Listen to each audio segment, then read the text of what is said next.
Good afternoon. My name is Bill Fitzpatrick. I'm the acting United States Attorney in the District of New Jersey. As Judge Wigginton mentioned, this was an extremely difficult case to sentence. I thought the judge did an outstanding job balancing the aggravating factors and the mitigating factors. The aggravating factors obviously were that Mr. Baroni and Ms. Kelly used their positions in the government, used government resources to settle a petty political score. And in doing so, they breached their duty to the citizens of New Jersey, and they showed a callous disregard for the welfare of the people that they were supposed to be serving. Nevertheless, the court issued a very thoughtful and well-reasoned decision today in which she imposed a 24-month sentence on Mr. Baroni and an 18-month sentence on Mrs. Kelly. I think those sentences are fair and reasonable given the nature of the criminal conduct and all the other mitigating circumstances that Mr. Orlovsky, Mr. Ortiz, and Mr. Critchley discussed today. With that, I'll be happy to take just a few questions. Bill, considering what happened with David Sampson, do you think that perhaps the judge could have shown a little bit more leniency? Each case stands on its own. Each case is different. Each individual appears before the court under their own individual set of circumstances. So each case and each individual are sentenced separately and individually, and I think that's exactly what Judge Wigginton did today. I think that's what Judge Linares did the other day. What message do you hope these sentences send? I think the message is clear. I think that, as Judge Wigginton said, this was a case about an abuse of power. When government officials serve their own self-interest, whether politically, whether financially, at the expense of the people that they're supposed to serve, that the government is going to be here to investigate, and where appropriate, we're going to prosecute. Given these sentences, what do you think Wildstein should get? I'm not going to comment on Mr. Wildstein at this point. There's a lot to be done before Mr. Wildstein is sentenced. Do you think that the culture that the judge referred to, the culture of Trenton, is changed or will change? I'm not going to comment on larger cultural issues. Do you feel that this is a victory? I think that there was a thorough and complete investigation. I think there was a trial that was fair. I think the defendants received outstanding representation. I think the jury did an outstanding job considering the evidence and applying the law.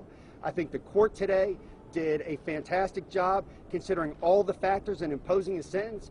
I think that the system worked exactly the way the system was supposed to work. But to follow up on what the judge said about the culture, your prosecutors argued that if there wasn't a sufficient sentence, there wouldn't be deterrence. Does deterrence mean changing the culture? Deterrent, there's specific deterrence and there's general deterrence. I think today Judge Wigginton achieved both. What do you think about the judge's remark that some may have sidestepped their roles in this? Is that a failure of the office? I'm not going to comment on the judge. I'm not going to comment on the judge's remarks. I think I'm not going to try to get behind or interpret what Judge Wigginton meant. I think that our office, I'm very proud. I'd like to say I'm extraordinarily proud of the work done by the Inspector General of the Port Authority, by the FBI, and by the outstanding prosecutors standing behind me. Bill, the judge said to Ms. Kelly, I do believe you got caught up in a culture and environment that lost its way.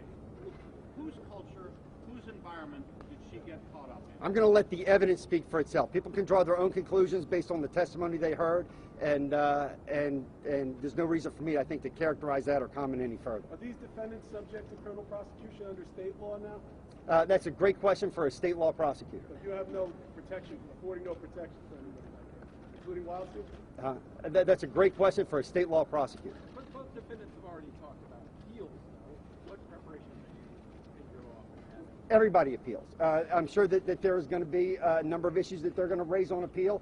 All these issues were thoroughly briefed, thoroughly litigated, and Judge Wigginton, I think, did an outstanding job again during the pretrial process, during the trial itself, and today. So whatever issues they raise on appeal, we'll deal with them as they come. Would you comment, please, on Mr. Wildstein and what you believe his credibility to be? No. Why not? Because it's not our role at this point. Mr. Wildstein testified. The jury considered Mr. Wildstein's testimony. They clearly found him credible. Mr. Wildstein, at some point, is going to stand before Judge Wigginton and be sentenced for his conduct as well. When might that be? When might The court will determine the date and time. have you come up with any recommended sentence? I'm sorry. Have you come up with a recommended sentence There's a lot to be done. The pre-sentence report has to be analyzed and discussed. His lawyer is going to file their sentencing memorandum. We'll review that. We'll think about it, and then we'll file our response in due course. Did you work on this case prior to your predecessors being in the office? No. So you're new to it as of last month? I don't know that there's any of us who are really new to this case. Can you spell your name for us? Sure. Last name is Fitzpatrick. Fitzpatrick. Thank you all very much.